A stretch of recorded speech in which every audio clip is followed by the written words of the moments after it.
Welcome back to Energy and Cleaning and Life Hacks. Have you ever thought of putting a hot iron on your carpet? I know that seems crazy. Let me show you why you need to be doing this. Look right here. See these carpet dents?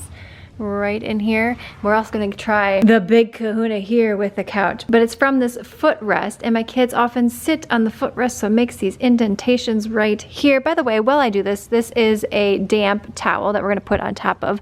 Let's see the before. Can you see right in here? Yes, there we go. By the way, I need to know how many of you actually move your furniture when you vacuum. I am not team move the furniture while I vacuum. I just want to get the job done. Ooh, she's sizzling.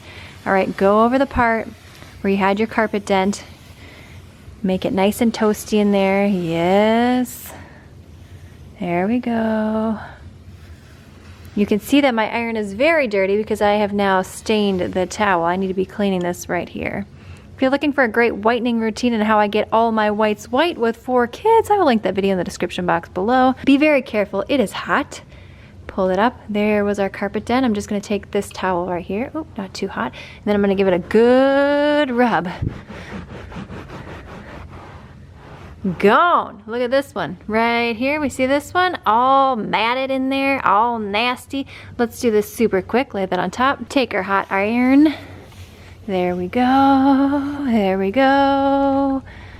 Now, this footrest does get moved from time to time, but the couch does not, because like I said, I don't move the furniture when I vacuum, so let's do one of those. Oh, and by the way, there's a hide-a-bed under here, a queen hide-a-bed, so this thing is heavy.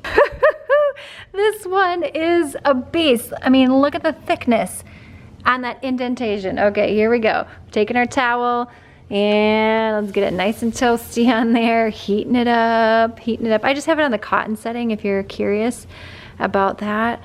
All right, if you want to learn how to clean your iron, put some salt on there and some water, and that will help get rid of it so that you don't have the staining like I have right there. All right, let's lift this up. Again, be very careful with that hot iron. Look at it, like basically came up on its own. My friend, this couch has not been moved, like ever. Just kidding. Rub it out, fluff that carpet back up. You could use a fork to do this, which is kind of fun, but look at that. If I needed to, I could do another application, but that is looking so good. Give this video a thumbs up. Click the video on screen now for some additional cleaning and life hacks, and I will see you, my friend, in the next one.